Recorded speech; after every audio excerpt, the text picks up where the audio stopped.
I realize that sometimes you do have to go to a point that is uncomfortable in order to do something different, with your art or with your music.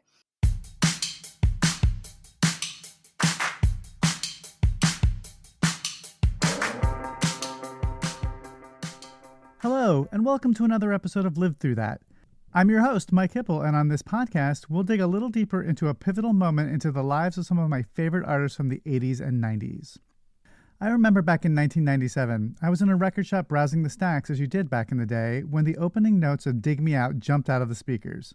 I was immediately hooked by the song, and I loitered around listening to the record, not really absorbing the CDs I was looking at. By the time I got to words and a guitar, I walked up to the woman behind the counter and I asked, "Who is this?" "It's the new Sleater-Kinney record," she said. "It was an advance copy and it wouldn't be out for another week." Of course, I returned the next week to pick up my own copy, and I've been a huge fan ever since. I can't believe how lucky I am this week to have Sleater-Kinney's very own Corin Tucker on the show. Today, she talks with us about the process of creating 2005's album, The Woods. The Woods is a raw and emotional album, and, if judging by the new album's first single, Hell, their new album, Little Rope, seems to have been born from a similar emotional place.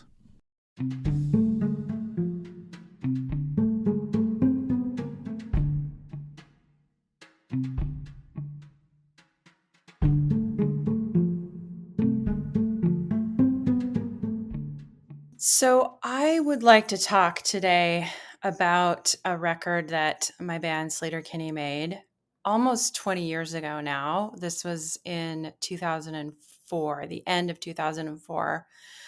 We made an album called The Woods. And it was different than anything we've done before in a couple of ways. First off, we were working with a producer called Dave Fredman, who we hadn't worked with before, but we'd heard a lot of good things about. But the way that Dave works is that the band comes to him. He lives in like Western New York. I think he actually lives in Fredonia, and he teaches at the university there. So he's got a family. So he asks that the band comes to him, and he has a house. It's called Tarbox, and the band stays in the house, and you work during the day when Dave is free, and do the recording and the mixing. And I had a child in 2001, so I think my son was like 3 at the time. But the band was still making music. We were still continuing on with our career, and we sort of negotiated that we would go to this studio, go to Tarbox for like 3 weeks and start working on the record. And I think that I was unprepared as to how intense it was going to be to leave everything behind and go into this kind of like other world, because we'd always made records in the Pacific Northwest. We'd made records here in Portland, Oregon at Jackpot Studio, or we'd gone to Seattle. But that was before I was a mom. And so it was a pretty big jump for me. And when we got there, Western New York is like very, very snowy.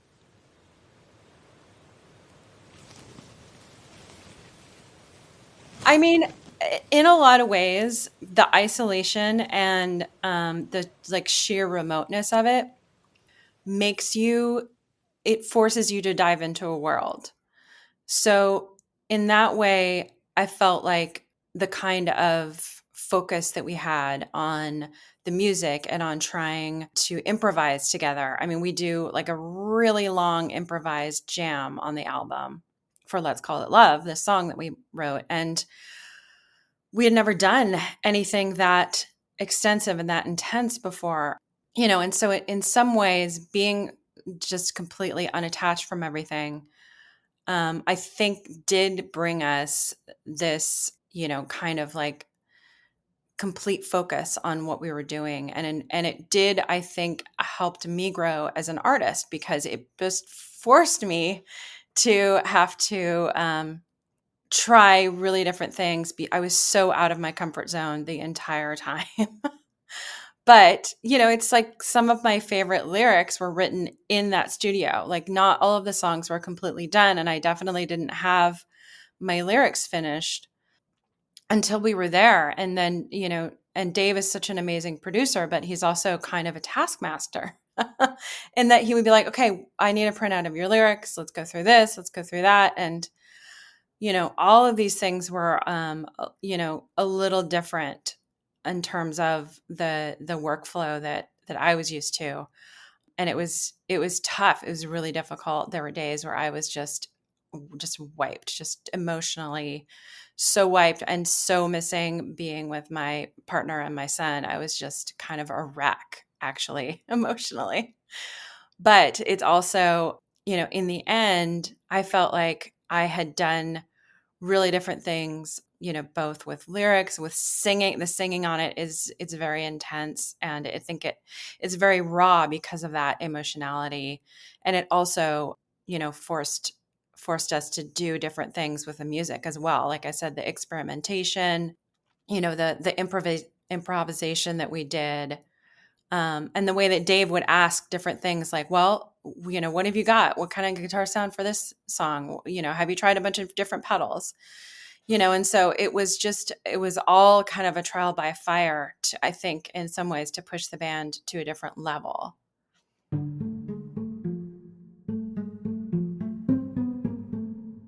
I realize that sometimes you do have to go to a point that is uncomfortable in order to do something different, with your art or with your music, and that's okay, and that you will get out on the other side. And one thing I really learned about that experience was the ability to take criticism, constructive criticism, and kind of rework songs. I think early on in the band, I would bring in an idea or bring in a song and just be like, well, here it is. It's done. And if somebody criticized it, I think I would take it personally sometimes, or just be like, "Ah, what do you mean that's not strong enough?" Or, you know what I mean? And I think by that point I was old enough and I had done enough things that I was like, oh, okay, yeah, maybe you're right. Maybe we do need to rework the beginning of the song, or maybe if we do try it this different way, it would be better. Or maybe I do need to work on this lyric. And that has helped me a lot since then, because, I think that the heart of collaborating, which is my favorite part of doing music, is that you will become better and stronger from having other people's opinions about things and listening to people's feedback on how they think the song could be stronger. And I think that that's something that I was finally ready to hear, and it did make a really strong album, a different album, and it did help me try different things, in the future after that experience. The Woods has what I consider to be one of the best album openers with the song The Fox. You drop the needle on the record, and that raw power just hits you and provides the perfect introduction to what the album is about. I wanted to ask about how they came to sequence their record. I mean, it's always a collaborative process in terms of, trying different sequences. I think trial and error is the most important thing with a sequence. Always is like, it's like a puzzle. I swear it's like a jigsaw puzzle, and you have to hear it a bunch of different ways to know what is going to sound the best, especially at the top of the album, for sure. But I think the way that song turned out, the combination of the kind of frenetic writing that we were doing, and then Friedman's production, I mean, he just takes everything literally to 11, like literally everything he runs is in the red. It's completely like the opposite of what you would learn in audio engineering school. He does everything into the red. And so the way that song came out, it was so over the top and so emotional. I think that it kind of became a really great opener because it was so sort of shocking at the beginning of the song with all of the roaring, guitar and all the feedback that happens. And then it, zoom, just like quiets down to the very quiet singing part. And so it was so dramatic that I think, everyone kind of agreed like, oh, that would be a good opening song for the record.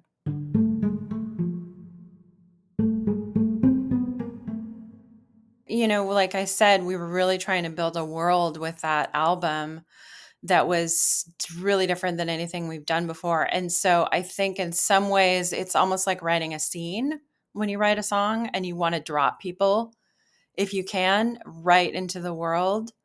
Um, I mean, I think that's one thing that our band, when we accomplish that, it's really satisfying. And so I'm glad that kind of comes across. After The Woods, the band went on a hiatus. It would be 10 long years before their next album, No Cities to Love, would be released. Did that tension and feeling of isolation contribute to the break? Yeah, I mean, I think that's definitely probably part of it, and like I said, I was struggling with being a mom and having this career that, just really requires you to travel and be away from your family so much. So that definitely contributed it too. I think that there's so many stressors that, people don't realize, and especially in like a long-term career of being an artist, there's no kind of routine day to day.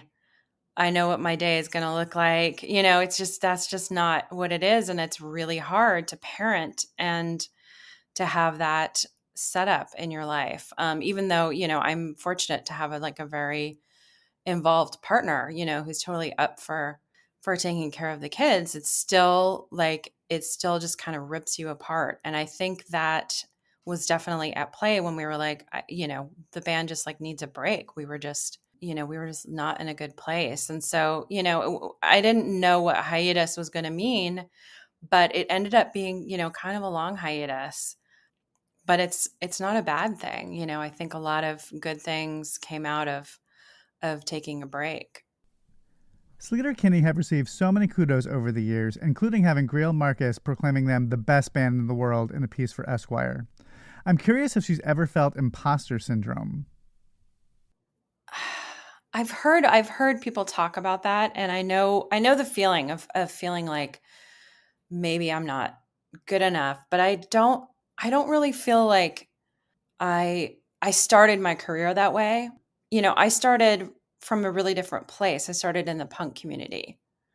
Right. So I started with the kind of ethos that everyone should be able to be an artist and everyone should be able to enter being in a band without the kind of, professional training that prevents so many people from becoming musicians and artists. And I definitely entered through that framework. So I started writing songs without knowing anything about about how music is structured. I mean, I did have piano lessons when I was a kid. So I did have some training, but I wasn't professionally trained and I wasn't trying to fit into that mold in any way. And I did so much touring and so much work through the punk community that I felt like I had entered, through a different mindset that was all about inclusion. And it wasn't about, being able to have a really glossy kind of corporate presentation. That I think that so many people relate to that, through like mainstream music and top 40, as we used to call it on radio, that I didn't come to music and I didn't come to songwriting through that framework. I came through this really different mentality that was more about telling the truth in your writing was kind of like the most important ethos. And I always felt a really strong pull to that. And I always felt like that's what I was able to do. That was my strength was writing and singing. And so I didn't really feel that kind of like imposter syndrome that people call it. I did have like moments that were really that were really intense. Like when we opened for Pearl Jam, this was like in the one beat era, and we were suddenly opening for like the biggest rock band in the world. And their audiences were huge. So that was definitely, it was a tough job at times, because it wasn't our audience and it wasn't our community. We were suddenly jumping from punk rock to giant mainstream rock. But, everyone in Pearl Jam was really super cool to us, and they appreciated us for who we were, and that we were this, very scrappy punk rock band, and they supported us, and when Eddie would come out and introduce us every night. So I think when I did have those kinds of insecurities or moments, I was fortunate enough to be still in a community that was like super super supportive.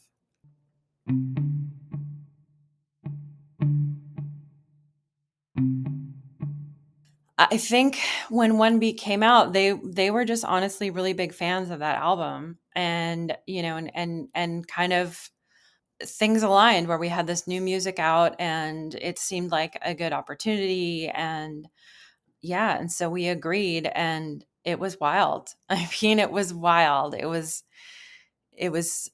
just such an intense time in this country, and their audience is very different, and we played a show in Denver.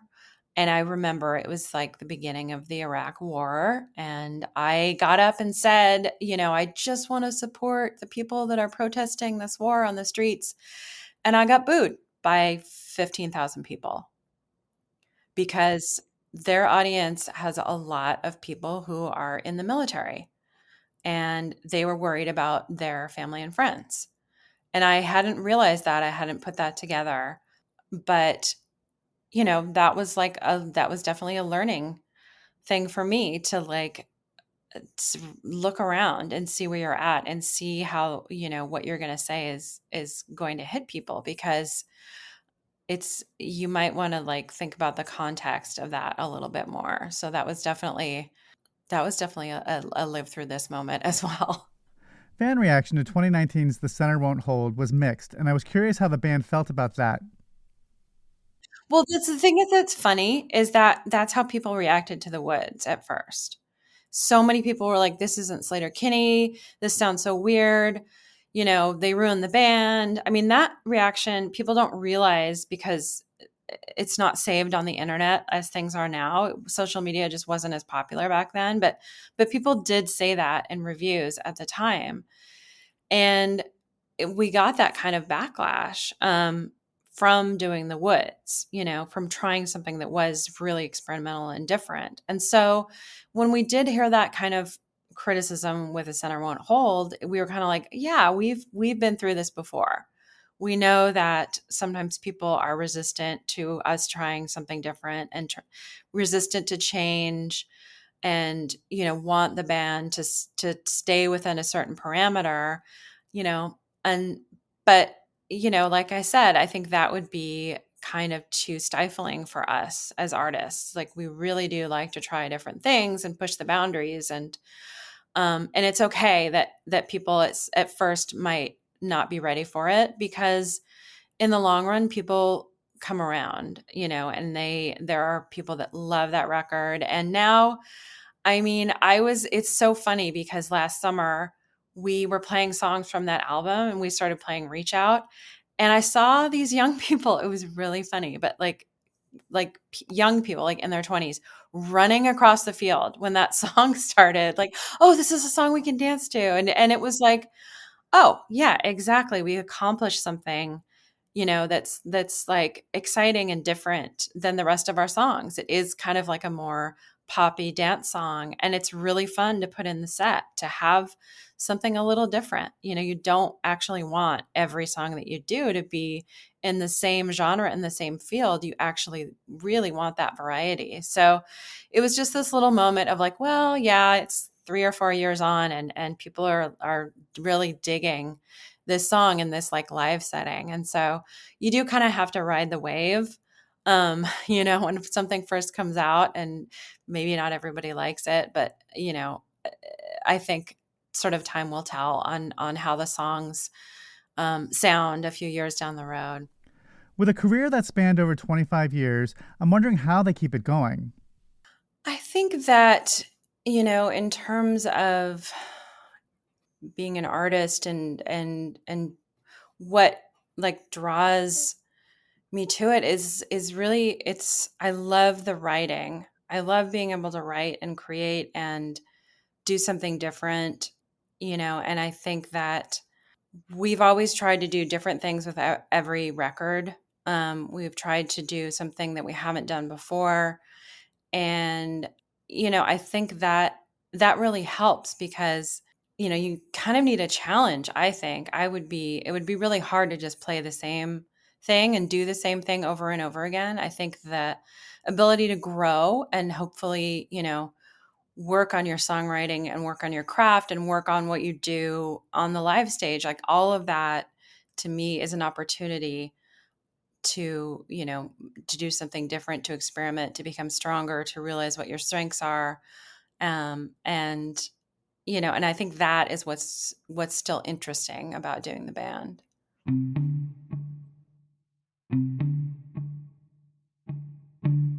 If if you're honest, when you're an artist, there's always times where you're like, I don't think I can keep doing this. There's so many times over the past 25 to 30 years now that I've felt like this can't go on, because it is really difficult at times to not know what's going to happen, to not have regular income, to not have any kind of routine. I think it's very challenging.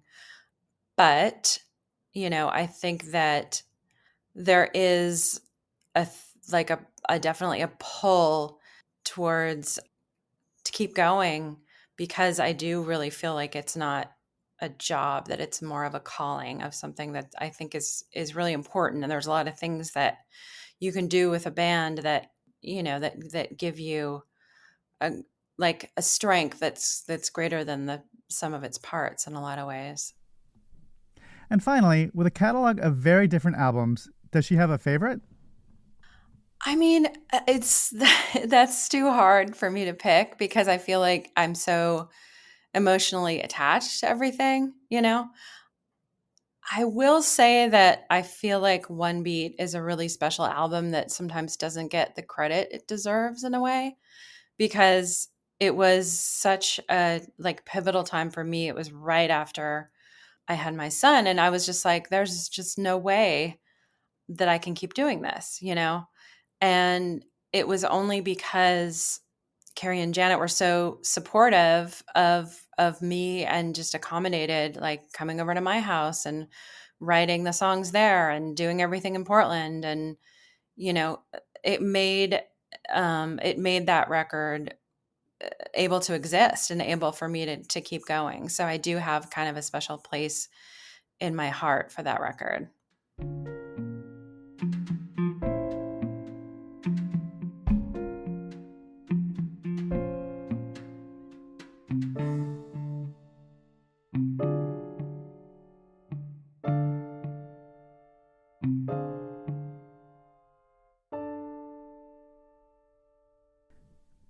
And that's it for today's episode. Thank you so much to Corin Tucker for being on the show. Sleater-Kinney's new record, Little Rope, will be in stores on January 19th, 2024, and their tour supporting the record starts shortly thereafter.